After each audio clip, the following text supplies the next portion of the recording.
Você está desembarcando no Trapiche Podcast. Seja bem-vindo a um papo interessante com um convidado relevante. Hoje a minha passageira de hoje é a Naira Cailop, minha amiga psicóloga. Seja bem-vinda, Naira, meu humilde podcast. Bom dia, Tonico. Hoje, sábado, o Tonico conseguiu um horário na agenda cedo. Mas que bom, Tonico. Conversar com amigos é sempre bom. E obrigado pelo convite. Galera, o projeto Trapiche Podcast é possível por causa de apoios de empresas e parceiros, como o provedor Clique Fácil, um dos maiores e mais bem estruturados do sudoeste do Pará, tendo uma internet de alta velocidade e com certeza que cabe no seu bolso. Então, se você está vindo para o sudoeste do Pará ou já mora no sudoeste do Pará e quer uma internet de qualidade, procure o provedor Clique Fácil, mais rápido e mais fácil. E você que está chegando ou mora em Itaituba e quer uma opção de comida deliciosa, procure o Doris Restaurante. O Doris Restaurante é um restaurante que serve de segunda a sábado um almoço delicioso que no seu cardápio tem disponível frango, carne, porco, peixe, sempre com um molhozinho diferente. E se você quiser um buffet para o seu evento, é só procurar também o Doris Restaurante. Todos os nossos apoiadores estarão com links descritos nesse podcast. Naira, um dos objetivos desse podcast é ser educativo, didático. Eu já fui jovem um dia e já tive dúvidas em questão profissional. Obviamente que eu tinha muitas opções por eu gostar de desenhar, gostar do audiovisual e ter facilidade em aprender. Mas tem muitos jovens que podem estar nos assistindo ou nos ouvindo que eles têm dúvida na questão profissional. Então a intenção também é trazer sempre um profissional e ele dar uma informações de por que ele fez escolher aquela profissão e dar algumas dicas. Né? E obviamente eu montei toda a estrutura também para ganhar uma consulta gratuita. Né? Eu vou cancelar essa tua consulta gratuita. Mas vamos lá. A primeira pergunta é: por que psicologia? Por que ser psicólogo? Né? Eu também me faço essa pergunta diariamente. Então, Tonico, eu vim de uma... Eu, quando criancinha, falava que eu queria ser professora, mas eu acho que era muito vertente da influência... Minha mãe trabalhava com escola, meu pai era muito apaixonado por educação, e a minha mãe assumiu direção de escola por um tempo, mas eu sempre gostei de... Eu não lembro quando surgiu essa curiosidade, mas eu sempre gostei de assuntos que falavam sobre personalidade. E aí, até por incrível que pareça, eu tive uma influência, inclusive, religiosa. Eu lembro da infância, eu gostava, sempre frequentei igrejas. E aí, alguns momentos que tinha umas conversas que vinham palestrantes que falavam sobre fatores de personalidade, sobre comportamento, aquilo sempre me chamava atenção. Sempre ficava assim... Fofoca tem em todo lugar, né? Uhum. E aí, quando as pessoas estavam ali, conversando e tudo, eu sempre ficava pensando assim, mas por que fulano fez isso? Eu partia para além de ficar só no fato, eu ficava sempre tentando entender o porquê. E isso era desde sempre. Lá pelo 3º ano, onde todo mundo começa a escolher uma profissão, eu não sabia o que eu ia ser. Eu fiquei assim, na minha escola na época, era na Bahia, um colégio adventista, e aí teve eu morava num colégio interno, e uma das meninas que dividiu o quarto comigo era filha de uma psicóloga. E essa psicóloga estava fazendo um processo de orientação vocacional dentro da escola. E eu fui fazer parte. Na época, psicologia me surgiu como a segunda opção. Ela falava que minha veia mais forte seria para a área de administração, que era uma característica mais forte e tudo. Eu acho que psicologia, jornalismo, algumas opções ficaram em cima disso. Mas psicologia não seria a primeira. Mas eu olhava para ela e falava, eu sou teimosa. Porque meus pais tinham um comércio também, e eu me via... por mais que eu gostasse do comércio, mas não era a minha... Aquilo não me cativava tanto quanto o comportamento humano. Então eu acabei escolhendo por psicologia. Na época eu fiquei entre psicologia e fisioterapia. E acabei indo para psicologia. Até o 2º ano de psicologia, que são aquelas matérias mais maçantes, mais generalistas, eu ficava assim, meu Deus, será que eu não tinha que ter feito outra coisa? E aí depois eu fui me identificando e eu acho que a psicologia, ela está em mim. Tem horas que eu falo assim, eu gosto, é uma curiosidade inata. Então, eu sempre penso que nessa questão da escolha da profissão, a gente quer sempre ir para algo muito diferente. Mas o que está em você? Hoje, com a clínica, eu acabei juntando a administração com a psicologia. Mas o que está em você? O que é seu? O que veio de ti? Por exemplo, quando você falou que você é artista desde pequeno. Eu não sei nem desenhar. Se eu desenhar a casinha é a mesma dos 2 anos de idade, se duvidar. Eu acho que a tua escolha profissional, ela vai acontecendo, mas ela vai acontecendo a partir de você mesmo. Não é um universo que te invade. É você quem vai invadindo os universos.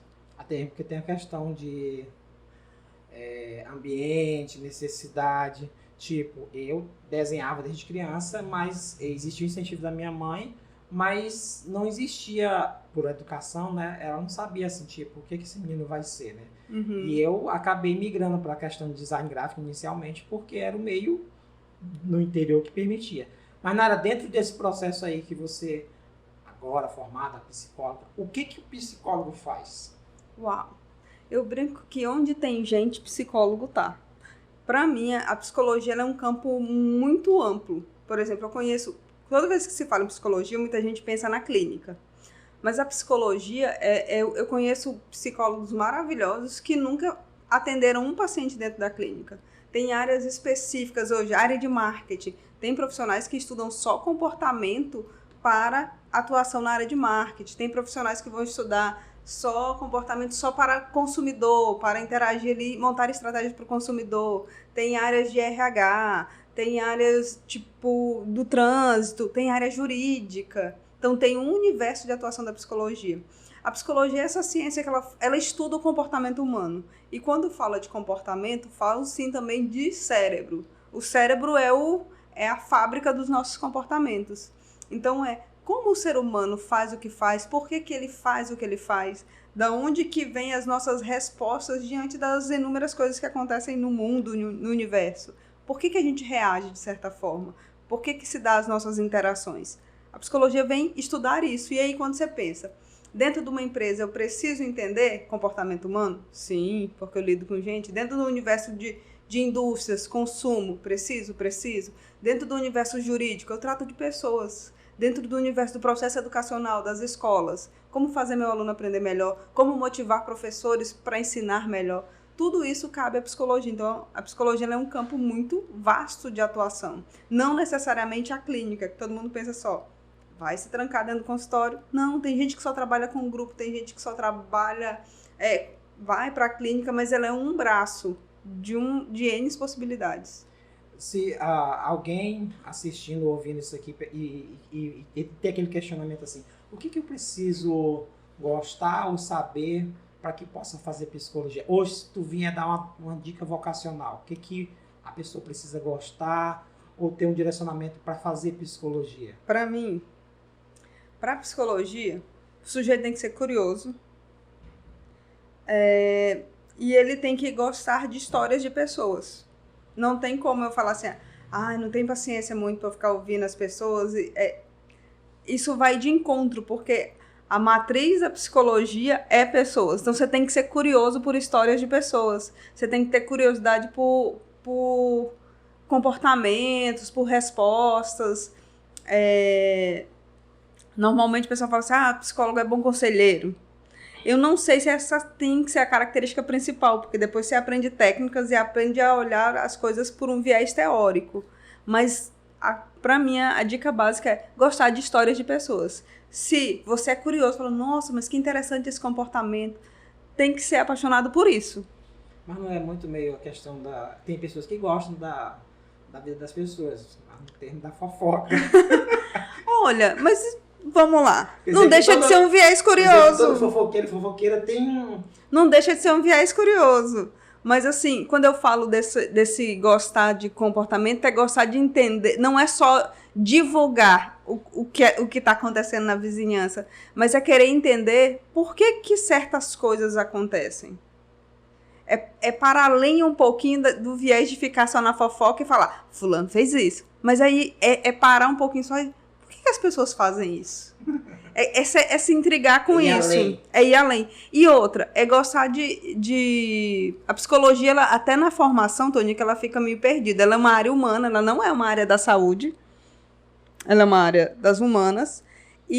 Mas ela acabou invadindo a área da saúde, tanto é que nas grades se tem anatomia e tudo, de formação. A psicologia ela vai explorar essa máquina que é o cérebro. Então, assim, o sujeito ele tem que gostar um pouco desse viés orgânico mesmo, de querer entender a máquina humana. E da onde vem que só pessoas loucas procuram psicólogo? Da onde vem isso? Então, eu acho que isso vem... Porque tu enfrenta isso até hoje. Sim, sim. Todo mundo fala que psiquiatra é louco, psicólogo é meio louco. Eu acho, inclusive, que todo psicólogo de formação... Ninguém se aproxima de uma profissão, Tônico, nenhuma. Seja engenheiro, administrador, que ele não traga de si algo. Psicologia não é diferente. Eu brinco que todo bom psicólogo teve boas vivências ou experiências. E quando eu falo boas, é que de marcantes, de que algo levou para aquele caminho. E isso é para todas as profissões. Agora, essa história de psicologia, loucura, eu acho que o berço de tudo, aqui no nosso país especialmente, se você for para a América do Norte, aí, lá eles estão anos-luz avançados em questão de utilizar a psicologia para outras coisas, assim, a neurociência tem um cara chamado Miguel Nicoleles, que ele fez uma abertura de Copa do Mundo, onde o cara estava dentro de uma sala e movimentava a partir do cérebro um robô através... Isso. Então, assim, isso é psicologia para essa galera lá. Tá muito mais avançado. Tá muito além da loucura nossa basal. Mas eu acho que começa pela história dos tratamentos para pessoas com transtornos mentais. A priori, o que deu evidência a essas ciências de estudos comportamentais foi a necessidade para o tratamento de pacientes com transtornos mentais. Mas ela começa bem antes. A psicologia em si, ela nasce dentro da matemática. Ela nasce de um processo da matemática e do português, que era como que as pessoas aprendem. Isso foi o começo do estudo. Como que as pessoas aprendiam, como é que eu faço o processo de memorização, veio de processos muito mais básicos. Não veio do viés de tratamento. Mas o que trouxe evidência foi o tratamento, foi quando foi o boom pós-guerra, que aí as pessoas começaram a apresentar comportamentos atípicos, e aí começou, quem é as pessoas que estudam comportamento? Como é que vai ser? Aí sim, começou-se a evidenciar histórias de manicômios, onde que se trata essas pessoas, onde que tem algum tipo de trauma. Então, isso ficou muito misturado, sabe? Acho que emparelhou. Pegou ali o transtorno e associou. Então, só quem busca é quem tem um transtorno evidente. Então, ficou muito marcado. A psicologia está nesse campo? Está. Ela está no campo da loucura. Ela tenta entender por que algumas pessoas fogem tanto ao padrão. Mas ela também está... Isso é um ponto dentro da sacola do todo do que é psicologia. A psicologia está para a loucura? Sim. O que é loucura, afinal? Porque aí a gente já entra num outro paralelo. A gente já entra num outro paralelo. Loucura é um comportamento atípico? Quem de nós nunca teve um comportamento atípico? Deixa eu fazer um complemento aí de uma ilustração, que eu não sei. A gente recebe informação, a gente vê, mas acaba, principalmente no interior, a gente vê, vai mudando as informações. Aqui na minha cidade, Itaituba, para quem está assistindo aqui, Itaituba, sudoeste do Pará, tinha um rapaz que ele andava na rua com todos os conceitos, coisa e tal, de uma pessoa louca. Ele andava de calça e camisa mais descalço, e aí às vezes ele se mijava, ele não conversava, ficava... A família, às vezes, é coisa comum do interior, né?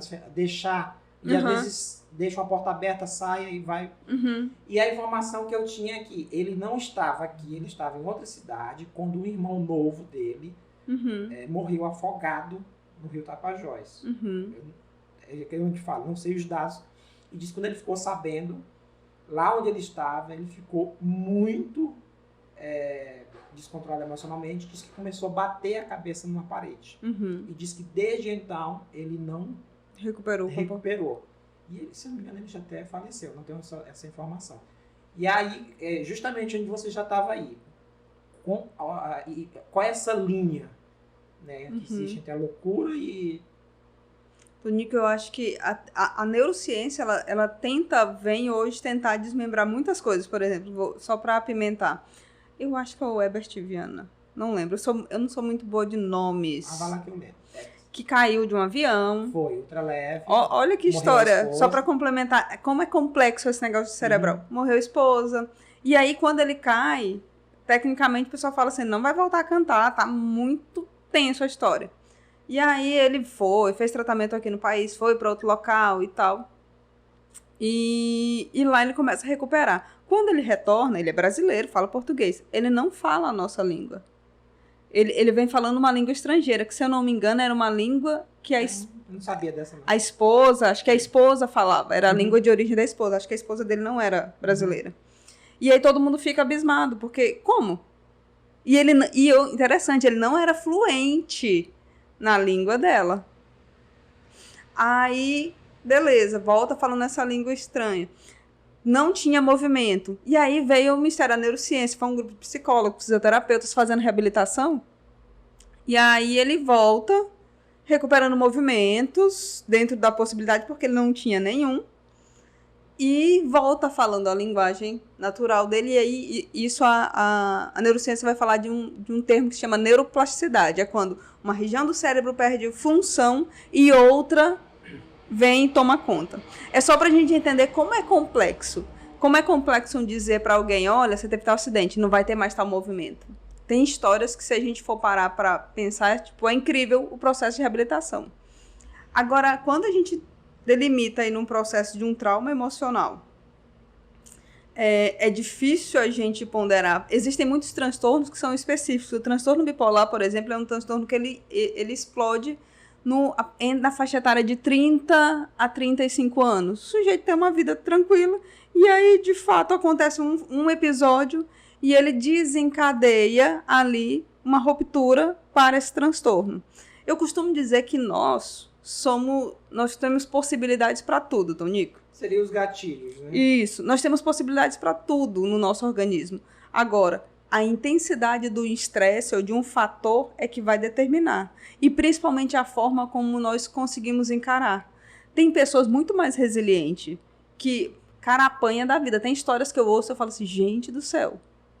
E o cara apanha da vida e ele tá bem. Tem gente que leva um peteleco, Tony, que a pressão é grande. Mas isso é uma estrutura interna. Eu brinco que é uma musculatura emocional interna. Tem gente que ele é mais trabalhado, essa musculatura interna. Tem gente que não. Um dos lugares que eu me surpreendi, eu tive minha formação em Minas Gerais. E em Minas Gerais, esse sujeito que a gente chama da loucura, o portador de transtorno mental, ele é solto. Ele não fica na rua, ele não fica em casa. Eu lembro de ir na padaria e ter um cara lá que ele ficava catando as moedinhas e eu percebi comportamento estranho. Você andava em outra rua, tinha outro. E aquilo era tão comum, ninguém estranhava mais. Por exemplo, assim, o berço do tratamento de transtornos mentais começa muito ali, Rio, Minas. E é tão comum que ninguém se importa. E fica tão naturalizado que tem hora que você deixa de enxergar aquilo como um transtorno mental. Algo que acontece também por aqui.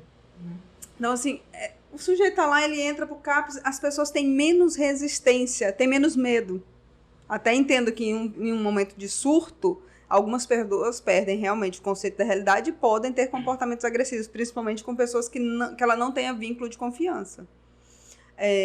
Mas eu também acho que isso é muito delicado, porque a gente fala de um leque de doenças, mas a gente também tem comportamentos estranhos sob efeito de álcool, sob efeito de drogas. A gente também tem comportamentos estranhos sob efeito de uma extrema frustração, de uma extrema decepção, até de uma extrema alegria. Nós temos comportamentos estranhos. Então, o nosso cérebro, cada caso tem que ser estudado de uma forma individualizada.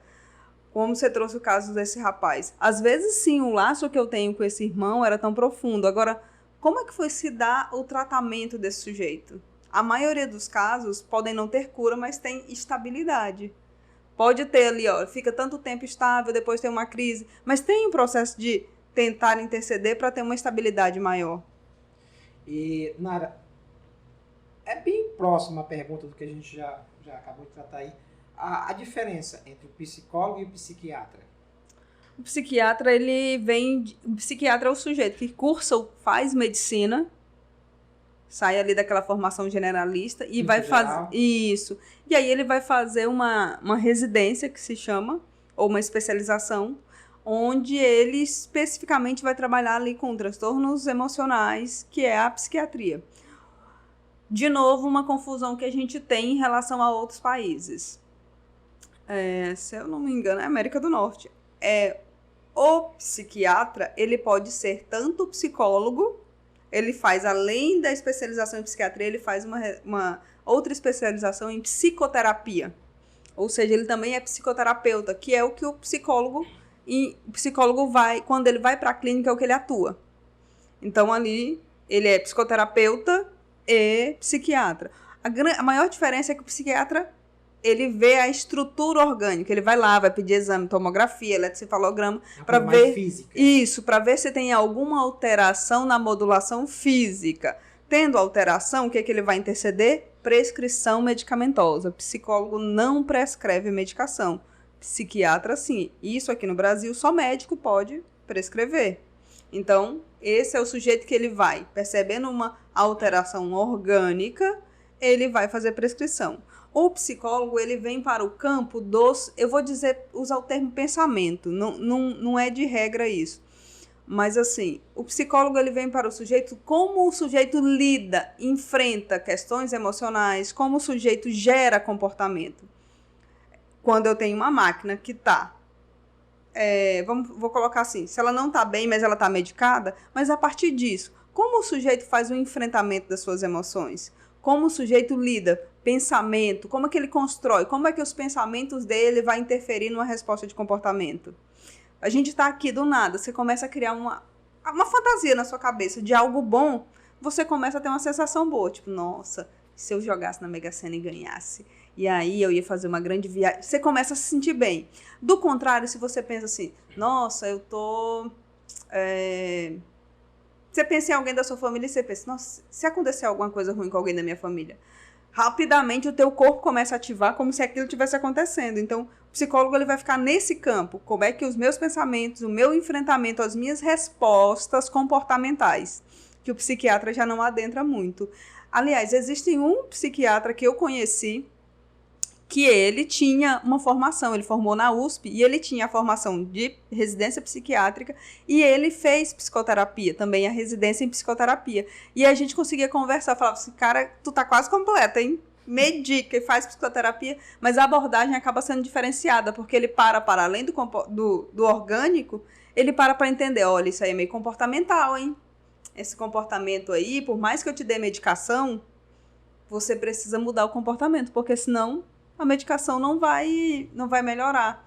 A gente tem um grande problema na atualidade hoje com a medicação psiquiátrica, que é assim, nós estamos tomando medicamento para continuarmos dando conta daquilo que nos adoece.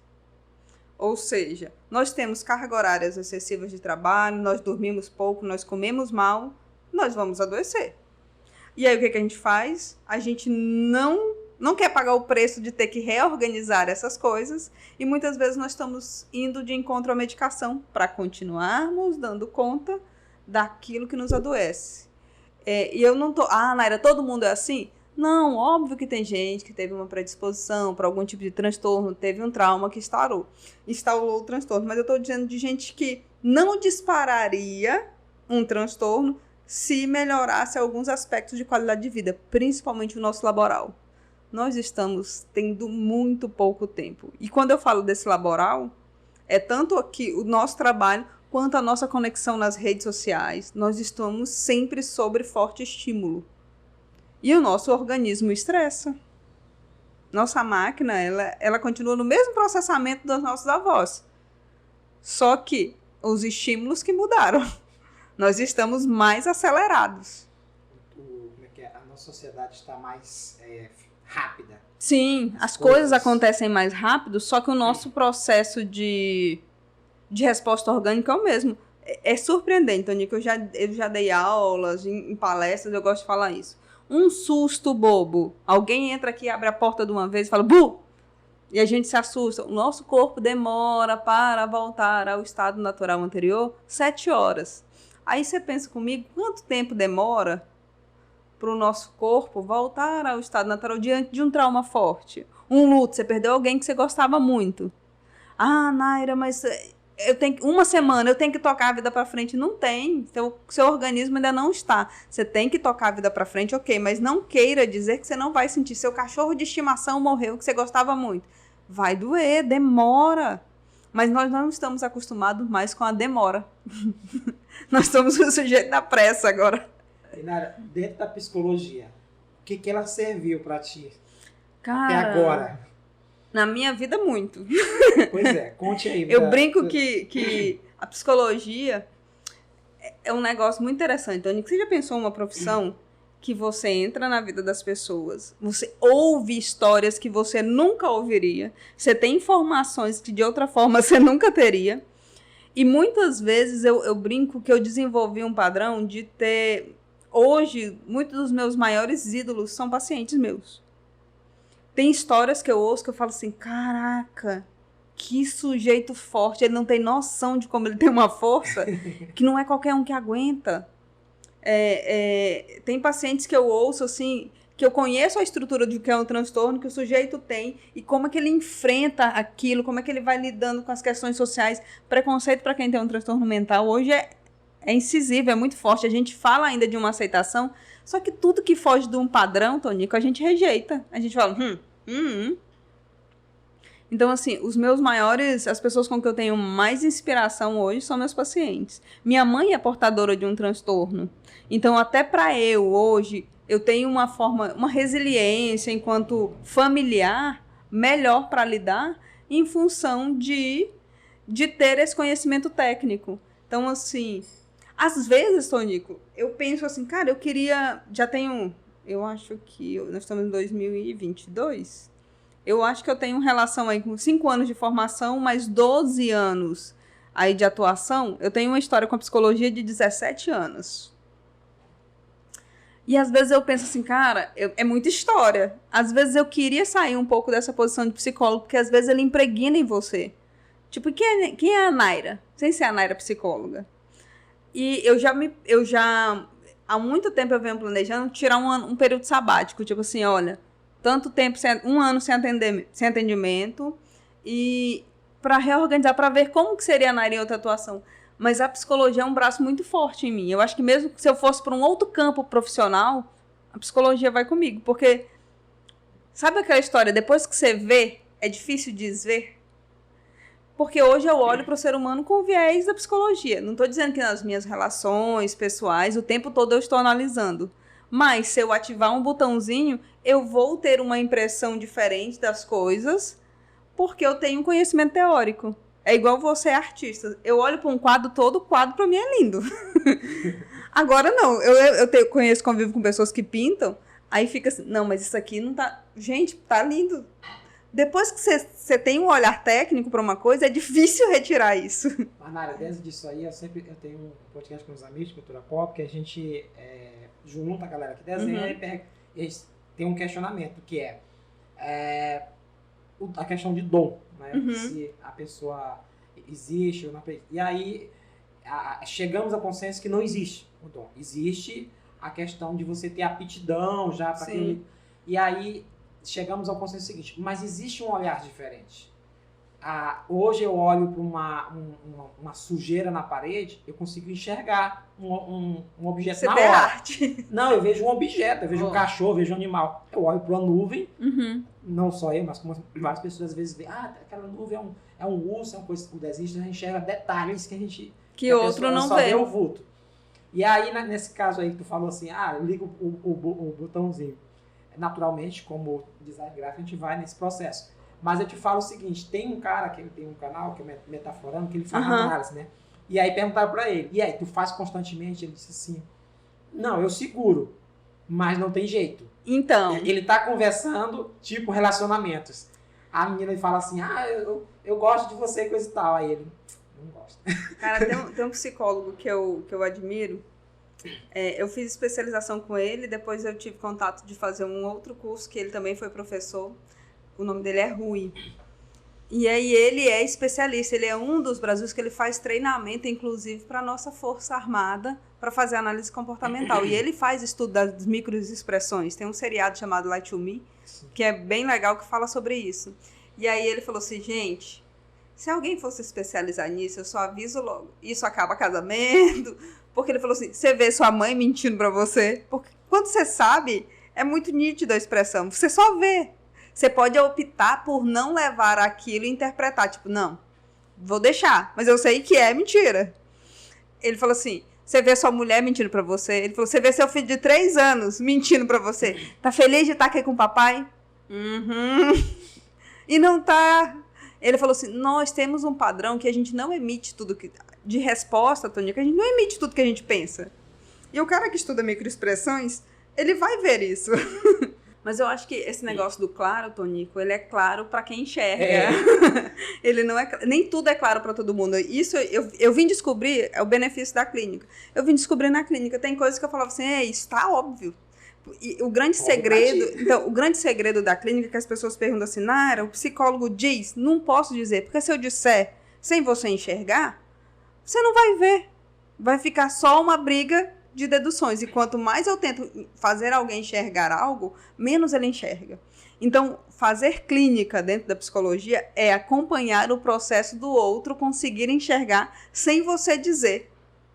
Isso é a mágica que acontece na clínica. É você, não é induzir o outro, mas é você literalmente acompanhar o processo. Para que o outro enxergue aquilo que ele precisa ver. E que ele ainda não é perceptível. É um processo de psicoeducação. Você vai ensinando o outro. Esse processo de ver é sempre muito interessante. Nossa, tá muito claro pra mim. Aí você tenta conversar. Isso acontece muito em relacionamento. Aí você tenta pontuar pro outro. O outro fala assim, não tô vendo. E não tá vendo às vezes mesmo. Às vezes tá vendo, mas não quer entender que é o que tá vendo. E às vezes é uma escolha. Você tem que deixar o outro enxergar por ele. Eu fico muito encantada de estudar, de pertencer a essa área que estuda o comportamento humano, porque assim, cara, tu tem que deixar o outro enxergar. Isso vale dentro do relacionamento, isso é dentro de uma clínica, isso é com teu filho, é com tua mãe, é com qualquer relação. Você pode pontuar, mas o outro precisa enxergar para fazer sentido para ele. E pensa como é que ele dá. Por que relacionamento tem conflito? Porque são duas pessoas que enxergam coisas diferentes, tentando convencer um ou outro do que enxergam. E baseado já nessa parte que tu falou aí, né? O que é o amor e a paixão para a psicologia? São reações químicas distintas. São processos químicos distintos. A paixão dentro da psicologia, dentro da neurociência também, ela vai ser um efeito onde você fica abobalhado, onde a sua racionalização cai, onde o pessoal fala assim, o apaixonado é bobo, e dentro do processo, porque ela baixa o teu teor de racionalizar sobre algo, sobre o sujeito. Então, tem coisas que você não enxerga, você potencializa as coisas positivas.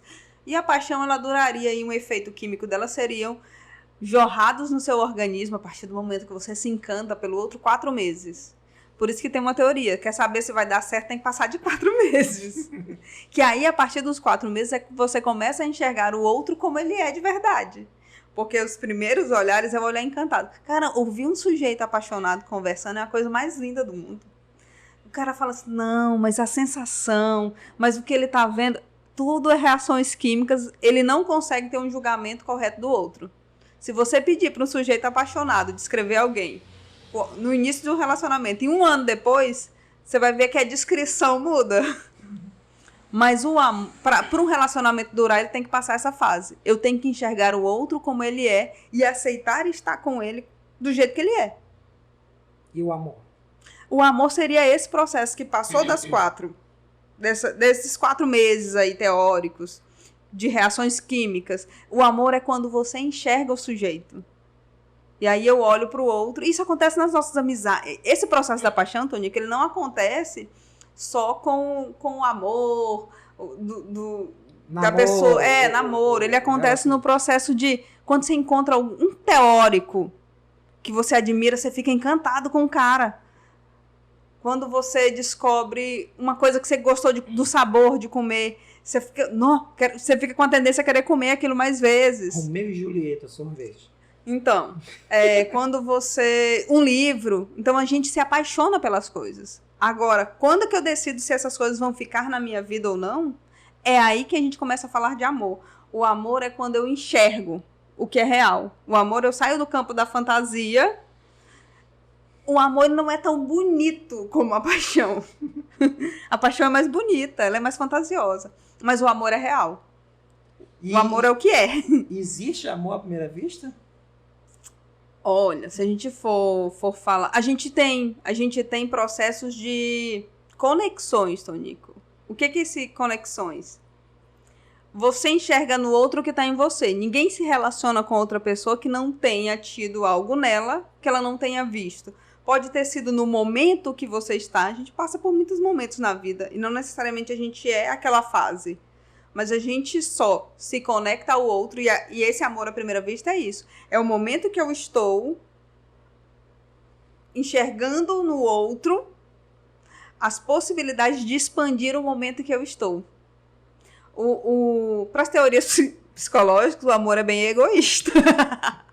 O amor não é esse negócio tão fraterno. Óbvio, existem diversas formas de amor. O amor altruísta, que é fazer algo para o outro. Essa coisa mais... até do viés religioso, da fé, que é mais bonito. Mas existe o amor é a seleção. É falar assim, olha, no meio de tudo isso, esse é meu. E ainda nesse assunto, o ciúme que gera uma atitude de um crime passional. Eu matei em nome do amor. O ciúme? Então... O ciúme é gerado pelo amor? Passa pelo amor? Ou é algo à parte? Dentro dos estudos psicológicos, Tonico, existe... Aí dentro da parte jurídica, então, e da parte de transtornos, que vão estudar. Existe esse amor que mata, né? Uhum. E aí é justamente essa palavra quando eu te trouxe da questão do egoísmo. Do sujeito não entender que o outro tem direito a ser o outro. Existem pessoas que vão se desenvolvendo ao longo da vida que eles não aprendem a ter cortes. O que é o corte? É entender que eu posso pegar um afeto meu, dar para o outro e mesmo assim o outro continuar sendo ele, sem ser a minha extensão. Tem muita gente que acha que o amor é tornar o outro uma extensão de si. O amor é um negócio tão complexo que o amor é você pegar algo que é seu, da sua intimidade, do seu coração, vamos metaforizar aqui, e entregar para o outro, sem que o outro tenha compromisso nenhum de querer aquilo. Sem que o outro tenha compromisso nenhum de aceitar aquilo. O outro ele vai ficar ali enquanto estiver bom para ele. Por isso que a psicologia fala que o amor não esse amor das relações, ele não é um amor de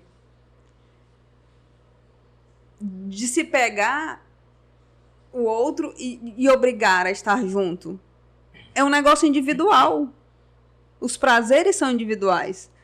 O amor que você sente pelo outro, Tonico, ele nem está no outro. Ele está em você. Quem é que sente? O amor que você sente pela sua parceira está em quem? Então, quem tem a capacidade de sentir esse amor é você. Ele é seu, não é dela. Ele é seu, porque está em você. E quando a gente fala dessas questões patológicas, normalmente são pessoas que desenvolveram traços de personalidade onde eles têm dificuldade de enxergar o outro. De enxergar que o outro é um sujeito de autonomia também. Que o outro não está conectado a mim, para todo sempre, amém? Mas que o outro tenha liberdade de ir e vir nas questões afetivas. Onde eu não sou menor nem maior porque o outro está comigo. Então, isso tem muito ligado ao processo de autoestima, pessoas que sofreram traumas, sem querer justificar, mas normalmente essas personalidades não são personalidades que se desenvolveram de forma sadia. Passaram por estruturas que foram fazendo com que... São pessoas que têm muita insegurança. Sem o outro eu não sou ninguém. Então, se sem o outro eu não sou ninguém, eu não posso deixar ele embora. E, Nara, dentro da psicologia, como é que a psicologia trata a questão Deus, religião? Acaba sendo religião, né? Porque... Sim, por muito tempo se tinha um tabu que psicólogo não podia falar de religião. Mas espera aí. religião e fé não é para o sujeito e a psicologia não trata de como o sujeito enxerga aquilo? Então, dentro da perspectiva clínica, e hoje, inclusive, tem vários estudos que falam da psicologia e a espiritualidade. Todos nós, Tonico, temos uma área cerebral destinada para a espiritualidade. Agora, o que vai dar preenchimento àquilo? Que religião, que aí a gente já sai do plano da espiritualidade e vai para o campo da materialidade, que é a religião. A religião não é a forma com que eu expresso a minha espiritualidade? Que religião, que formas de expressão eu vou dar à minha espiritualidade? E isso tem que ser lidado. O que me conecta? Ninguém escolhe uma religião à toa, Tonico. Assim como as nossas profissões, as religiões que a gente escolhe também dizem da gente. O que eu dou conta de cumprir? Tem religiões que têm um conjunto de dogmas mais fechado. E tem pessoas que dão conta disso e se sentem felizes naquele. Inclusive, tem pessoas que precisam estar nesse conjunto. Tem religiões que são mais flexíveis. Então, tem pessoas que lidam melhor com essa espiritualidade nessa forma mais flexível. Tem pessoas que nomeiam Deus, tem pessoas que vão nomear outra coisa. Mas isso também parte do viés individual. E a psicologia, ela respeita o viés individual do sujeito. O que você crê? Eu não posso te impor. O que é uma premissa na psicologia é: eu não posso, enquanto psicólogo, impor a minha forma de crer ao outro. Eu posso, enquanto Naira. Olha, eu creio assim e aí eu faço assim, enquanto Naira. Mas enquanto psicóloga, qual é a sua verdade? Que verdade é que te acalma? Que verdade expressa melhor a sua fé? Então eu vou otimizar, eu vou potencializar a forma que melhor você consegue se conectar com esse Deus. Recentemente não, já há algum tempo, Naira, a questão da cancelamentos na internet, né? Existem, teve um cancelamento recentemente, foi um apresentador de um podcast que falou sobre a questão do nazismo, mas existem outros tipos de cancelamento. E como é que a psicologia trata isso? Como é que você vê, você como psicóloga, não sei se você já teve algum caso nesse sentido, mas como é que você vê isso, né? Teve o caso do Monark, que foi do podcast, que ele falou a questão. Na verdade, ele já vinha num processo de dar opiniões, não gosto dessa expressão, mas acaba sendo lacradora, né? E aí ele acabou fechando no nazismo, e aí foi um consenso quase geral. Marcas, YouTube, público. Como é que você enxerga essa questão do cancelamento? Tonico, divergência de pensamento sempre existiu. Hoje o que acontece é que nós temos uma máquina chamada redes sociais, onde a gente movimenta. Mas falar disso é engraçado, porque às vezes eu me pego pensando nessas coisas. E eu vejo, e às vezes ouço alguns colegas de estudos comportamentais conversando sobre isso, e eu penso o seguinte: nós projetamos muito. Nós idealizamos muito como a gente, inclusive, gostaria de ser. E aí, a rede social, ela tornou muito confortável as nossas projeções. O que é projetar? É eu pegar as minhas idealizações e querer que todo mundo... eu acredito que o mundo melhor... Todo mundo tem isso. Tony, como que o mundo seria melhor para você? Se as pessoas agissem assim, assim, assim. Então, os meus julgamentos vão vir a partir disso. Aí você pensa que nós somos um universo de muitas pessoas. E cada um tem o seu viés. Existem coisas que são muito consenso. Isso falar mal de alguém pelas costas. Isso é feio. Só que aí a gente tem padrões que, inclusive, nós temos em nós, que nós fazemos, mas que quando a gente vê aquilo expresso, é como se mostrasse a nossa pereba. E a gente não gosta quando expõe nossa pereba. Então, nós temos uma tendência principalmente todas essas pessoas que a gente joga o holofote, que é a ideia do cancelamento, quando tem algo que a gente nega, inclusive nós negamos na gente. Se você pegar as pessoas que têm opiniões mais agressivas sobre isso, são pessoas que têm mais dificuldade interna de lidar com algumas questões suas em relação à temática que ele está pontuando com muita energia, vamos colocar assim. Porque eu posso ter minhas opiniões e falar assim, olha, Tonico, vamos lá. Quando criança eu gostava muito de Nescau. Depois que você vai ficando mais velho, eu aprendi a apreciar o café. Se eu vejo um adulto tomando Nescau, eu vou olhar e falar, ainda não está trabalhando o suficiente. Uma piada interna minha. Mas o cara pode não tomar Nescau porque... Ele pode tomar Nescau porque ele não gosta mesmo de café, teve um episódio traumático, porque ele acha que faz mal para a saúde, por uma escolha. Mas o que é meu pensamento primeiro? Não está trabalhando, ainda não virou adulto, não. Ainda está tomando Nescau por quê? Porque quando eu me vi adulta, eu parei de tomar Nescau e fui tomar café para poder ficar acordada. Então, a nossa ideia de cancelamento, e nós somos muito cruéis, Tonico. Teve um estudo que eu achei... eu queria lembrar o nome dele agora, mas que era essa ideia de pegar um ator e posicionar como se fosse uma escultura viva. E era uma mulher. E ela ficava ali deitada e por 24 horas ela ficou em exposição. E as pessoas podiam chegar, olhar de longe, podiam se aproximar e tocar. Não havia um critério que proibisse. Os primeiros contatos das pessoas, Tonico, eram chegar, apreciar. Depois foi ficando, as pessoas iam, alguns voltando, chegando novas, e aí começaram a tocar. Tonico, chegaram a cortar a pessoa, beliscava, chegaram a tentar num ponto de fazer a violência sexual. Então, nós não somos tão bonzinhos como a gente pensa. Nós somos primitivos, às vezes. Animalescos, dependendo de onde nos toca, nós somos. Se não fossem as imposições sociais, as regras, Tonico, por que regra tem que existir? As regras é o que organiza o nosso comportamento.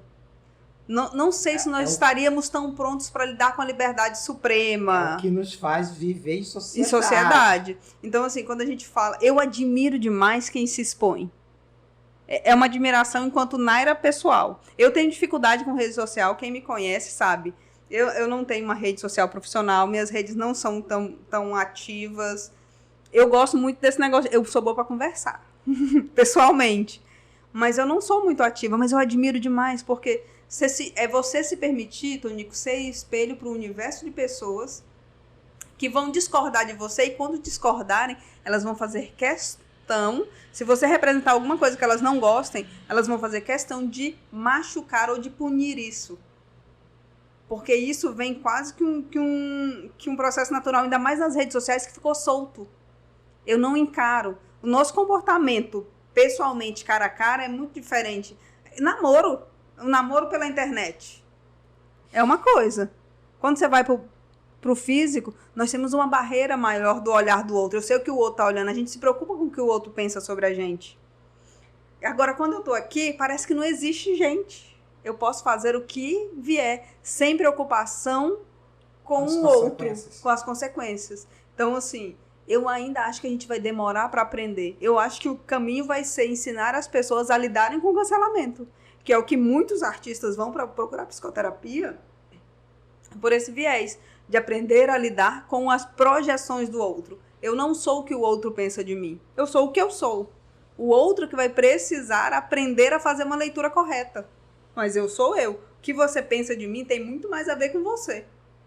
Então, a gente vai para esse viés, porque eu não tenho como ensinar todo mundo a olhar direito. Eu posso ensinar a olhar por pessoa, olhar o Tonico, e o Tonico se mantendo em quem ele é, as pessoas vão acabar por entender quem ele é. Nara, nós ainda estamos passando pela pandemia, mas no período mais inicial da pandemia, muitas pessoas morreram, perdemos pessoas que amamos. Como não existe, isso não preciso ser psicólogo para saber que não existe uma fórmula para enfrentar o luto.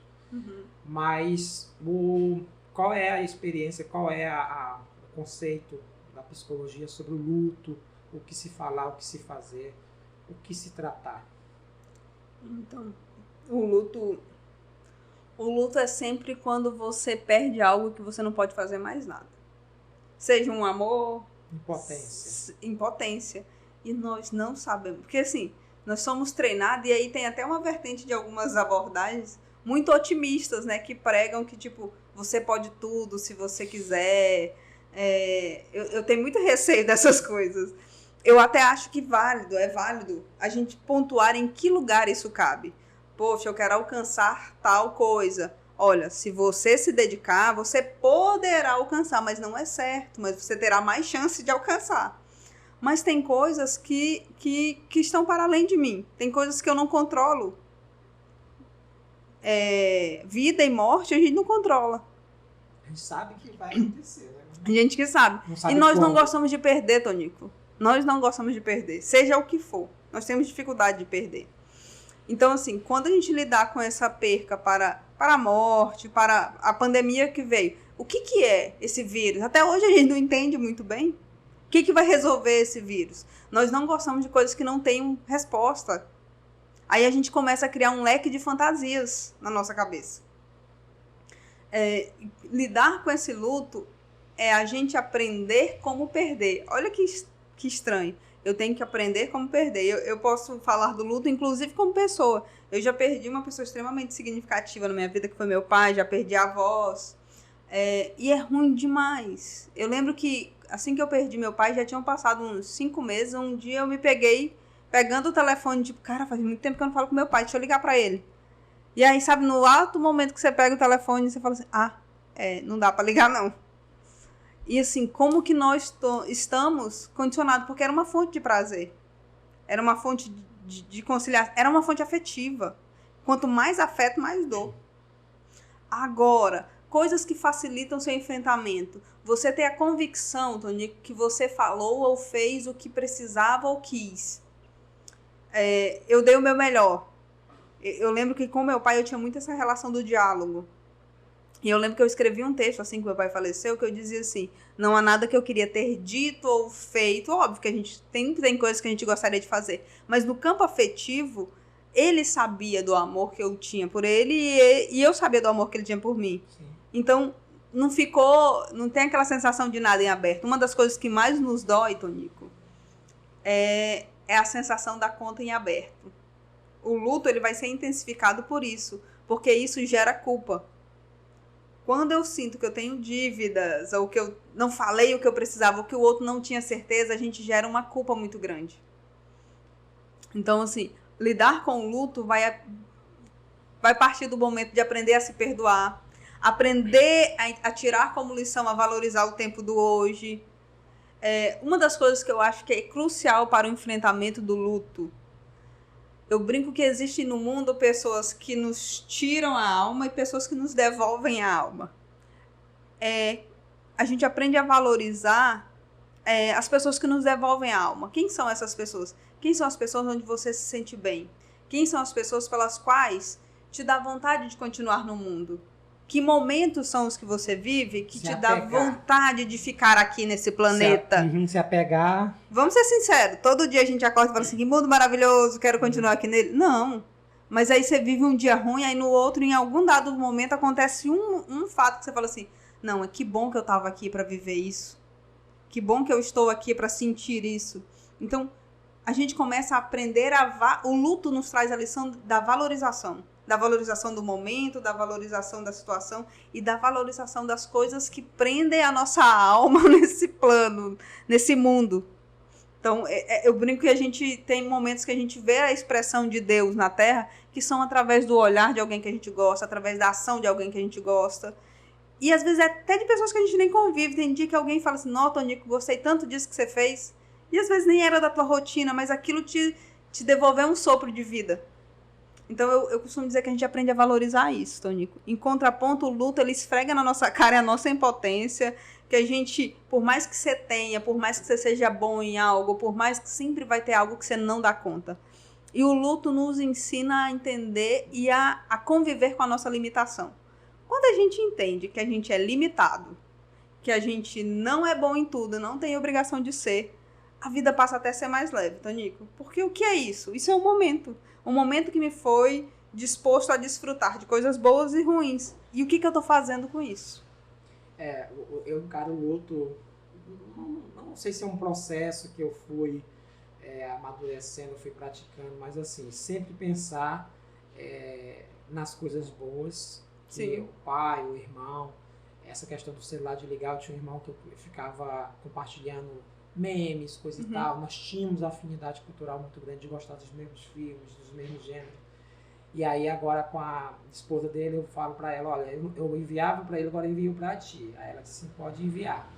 E ela, cada um reage ao luto de uma forma. Ela disse que já vai lá no na sepultura dele e fala coisas, sabe? Diz, olha, aconteceu isso assim, isso é a forma... Eu, já no meu dia a dia andando do trajeto da minha casa para casa da minha mãe, às vezes eu lembro dele, eu falo assim, pois é, meu irmão, né? Aí dou aquela conversada com o além. E essa... Sua forma de elaboração. Esse sentimento de ter feito tudo. Meu pai foi o mesmo processo. Eu não consegui nem chorar, porque eu me senti... Tonico, eu consegui completo. Eu fiz o que pude por ele. Esse negócio do choro, eu vou até te interromper, porque esse negócio do choro, existem muitas pessoas julgadoras, né? Que tipo assim, não chorou, não sentiu. Não chorou, tá guardando, tá preso. Não chorou. Olha, fulano não chorou. Cara, o choro é um negócio que pra você fazer na frente do outro, você tem que estar ou muito devastado e tem que ter muita força pra chorar, Tonico. Então, assim, às vezes o choro ele acontece de forma interna. Às vezes aquilo é tão dolorido que até pra ter força pra chorar, você leva um processo. Tem vezes que o sujeito ainda tá, assim, recuperando da informação. Então, assim, às vezes a gente tem muita pressa em determinar. Fulano morreu, ele já tá com 3 meses, ele já tá com outra pessoa. Gente, o limite da dor e tolerância de cada um, tem gente que só consegue superar a perda ou só consegue dar continuidade justamente porque apareceu alguém em 3 meses. Senão, perder algo é muito dolorido. Assim, parece redundante, mas assim, perder é arrancar um pedaço. E quem perde, literalmente, somos nós. Porque o que acontece? Nós perdemos um pedaço da nossa história. Quando você fala assim, Naira, eu mandava isso pro meu irmão. E agora? Com quem vai fazer sentido aquele pedaço da tua vida? Não. Às vezes há uma substituição, mas nada é igual.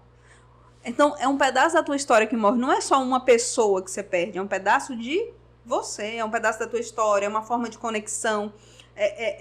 Às vezes existem pessoas que vai do campo financeiro ao campo emocional, ao campo laboral. Você perde um pedaço seu. E só você pode mensurar o quanto aquele pedaço representava do seu todo. Tem gente que perde 50% de si. E não volta ao normal. E não volta. Então, assim, eu vou tendo que aprender a pegar um tijolinho e fazer essa reconstrução. E dói muito. Com certeza. Naira, já vamos para um assunto mais leve, que é um assunto que com certeza não é tão profundo. Comida. Não. Questão de reality show. Uau. Big Brother. Uau. Né? Eu assisto. Nós gostamos da vida dos outros. Gostamos. Nós gostamos da vida dos outros, porque assim... O que é o reality show, na tua visão psicóloga? O reality show, Tonico, é o nosso momento de fuga. É o nosso momento onde você não pensa em você, não pensa nos seus problemas, você só paira no mundo para ficar falando das fraquezas e das forças que você vê do outro. Você não tem que lidar com o que você dá conta ou não dá conta. Tem gente que usa reality show para enfrentamento, para controle de ansiedade, porque tá tão pesado a vida que ele liga ali e fala assim, aqui é a minha pausa do mundo, é meu mundo paralelo. E nós gostamos. Só fazer um parênteses aí, tu falou que usa para ajudar na nossa controle. No período, na questão anterior do luto, eu lembro que foi muito forte o caso do meu irmão, e eu descobri uma coisa que me deixava mais, assim, me ajudava. Filmes de ação. Adrenalina, filmes que tinham Missão Impossível. E eu assistia de manhã, às vezes. Eu tava assistindo a loja, chegava, assistindo os filmes, isso tá me ajudando. Sabe? Me deixava, aquela energia, aquela adrenalina ali, me deixava... Aquele momento que você parava ali. E era algo que nós compartilhávamos, eu e ele. Então, acabou me ajudando. Sim. Vai continuar. Então, no reality show. Assim, essa questão dos realities, ela vai entrar para esse mundo da distração. É literalmente uma distração. Uma novela da vida real. Uma novela na vida... E sabe, eu já ouvi de pessoas, e eu gosto, tem gente que nega, assim, eu não assisto. Eu não sei, eu acho que todo mundo é obrigado a acompanhar esse negócio, que você abre a rede social, tá ali. Eu assisto. Não vou dizer que eu sou uma pessoa que, não, todos os dias, pontualmente, eu tô na frente da televisão assistindo, mas hora ou outra eu assisto, ainda mais quando surgem alguns temas específicos, nem que seja por curiosidade. Já teve períodos que eu não assisti, mas eu não tenho essa... quem assiste isso é fútil. Eu não tenho esse viés tão rigoroso. Eu olho. Eu acompanho de uma forma direta ou indireta.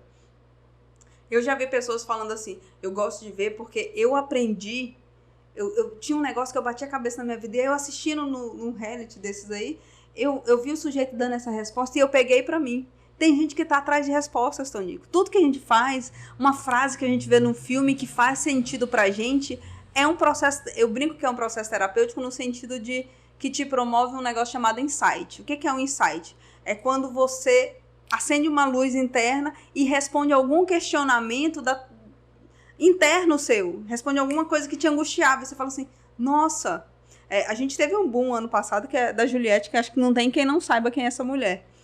O que chamava tanta atenção na Juliette? A forma com que ela enfrentou as porradas que ela recebia lá dentro. Não sei se ela é a Mulher Maravilha, mas ela diz de uma força que fala assim, eu queria ter a força dessa mulher. Eu queria ter essa agilidade. Então a gente vai se espelhando, se conectando com aquilo que a gente gostaria de ser. Não necessariamente com o que a gente é. Tu falou isso da questão de exemplo, né, que as pessoas pegam. Eu lembro de um caso que até contei com uma amiga minha na mesa, lanchando, aí eu falei assim, olha, lições do Big Brother. Isso lá no início.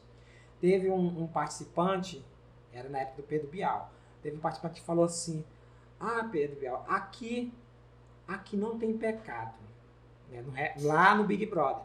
Aí o Pedro Bial, muito sábio, olhou para ele e disse assim, onde não tem pecado, não tem perdão. Uhum.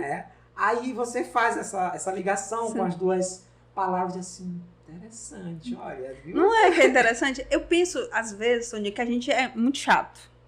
A gente pega umas coisas que a gente determina, isso é bom e isso é ruim. Isso é bom e isso é ruim para quem? Para você? A gente quer determinar que produto é de boa qualidade e que produto é de má qualidade. Existe o que eu não gosto e existe o que eu gosto. No tempo e no período que eu passei no meio evangélico, eu contestava o seguinte, para algumas pessoas eu falei assim, um pastor que vai para um púlpito falar mal contra o meio de comunicação televisão, eu acho um desperdício, uma perda de tempo. Pelo seguinte, o que está passando ali você não é obrigado a assistir. Você tem botão para desligar ou mudar de canal. Então, a questão do Big Brother hoje virou quase assim, não, pô, você gosta daquilo? Não, sabe? Principalmente no meio evangélico. A gente assiste. Olha o que é interessante. A maioria fala, se você perguntar, muita gente vai dizer que não assiste. Cara, e quando você vai ver o ibope que aquilo tem, quantas pessoas estão ligando, voltando, é muito estranho a proporção do real, do que se fala, e a proporção do que se faz. Pois não tem... tipo assim, muita gente dizendo assim, não assisto. Tá, e aí quem assiste dessa audiência toda, né? Não bate nem. Não bate. Naira, temos um podcast, temos um programa, dava para conversar mais, tá? Se deixar, mas eu quero ficar só com 1 hora de podcast, sim, porque já é muito. Deixa com a próxima vez. Eu queria que tu encerrasse aí falando um pouquinho da tua empresa, né? Da CIAS, né? Eu deixo tu falar. Fazer um merchan. Fala o que é a CIAS e aí nos créditos do podcast eu vou colocar link para vocês lá. Se chegar alguém lá falando que viu aqui, vocês me dão uma comissão, tá? Mas fale da CIAS. Então, gente, a CIAS... essa semana antes do podcast começar, a gente estava conversando, eu participei de uma palestra e lá era uma roda de mulheres falando de como elas começaram. E aí eu achei interessante, porque eu me peguei pensando como que o CIAS começou, né? Dessa ideia de prestar um atendimento. Gente, empreender não é fácil. Aviso. Só para enfatizar, né? O Centro Integrado de Assistência. CIAS, Centro Integrado de Atenção à Saúde. Tá, continua. Essa clínica, ela surgiu da ideia de proporcionar, a gente tem muito viés que é da pessoa se sentir em casa, para um atendimento clínico, sair um pouco dessa rotina de hospital. E de que buscar saúde, buscar autoconhecimento, vou usar esse termo, de que buscar melhorar algo de qualidade de vida, ela pode ser leve. A gente sempre enfrenta qualquer problema de saúde como uma coisa muito pesada.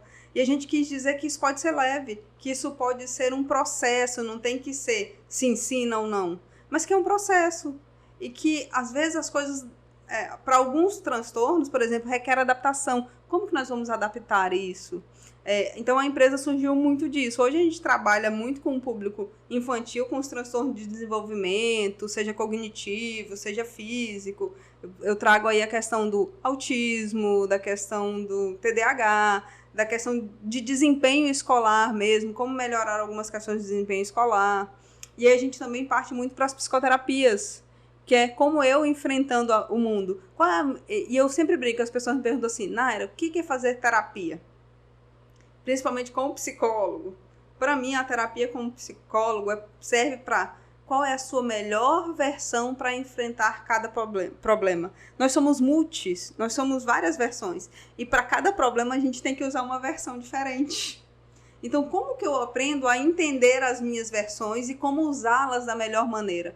O que acontece muitas vezes, Tonico, onde dá o nosso bug, é que nós usamos a versão errada para resolver um problema. E aí não vai conseguir. E aí o psicólogo vem nisso. Esse grande espelho para te ajudar a enxergar e visualizar onde usar na hora certa cada versão sua. Onde potencializar. A gente fala muito de descobrir qual é o meu problema. Gente, todo mundo tem muito problema. Agora o viés é pensar diferente. Quais as habilidades que eu tenho e como potencializar ela. Psicoterapia, para mim, ao longo da minha vida, do período sempre fiz terapia, serve para isso. Se for só para eu enxergar meus defeitos, eu vou sair de lá arrasado, mas é para eu enxergar meus defeitos, tomar consciência deles e a partir disso começar a ver, tá, eu tenho isso ruim, o que eu tenho de bom? Isso. Como é que eu vou potencializar? Psicoterapia para mim é isso. Então, o CIAS, ele vem dessa proposta, é de ofertar isso. Quando a gente começou em Itaituba, eu ouvia muitas pessoas dizerem que isso não ia dar certo, que Itaituba não tinha público para isso. E eu perguntava para um amigo assim, mas Itaituba não tem gente? E todo lugar que tem gente, as pessoas não querem se tornar melhores ou pegar a sua melhor versão? Por que não dá certo? E a gente tem uma equipe, a gente tem um lema que o CIAS é lugar de gente feliz. A gente tem uma equipe que eu gosto muito de trabalhar, é quase a segunda família mesmo. Então, a gente lá tem fono, tem terapeuta ocupacional, tem físio, tem uma psiquiatra atualmente, tem psicólogos. Então, a gente tem um grupo bem integrado. Eu gosto muito da minha equipe. Sou meio suspeita. Com certeza. Naira, muito obrigado pela sua participação, tá? Espero contar outras vezes, com certeza. Se for para conversar, nós com essa consulta gratuita, tá?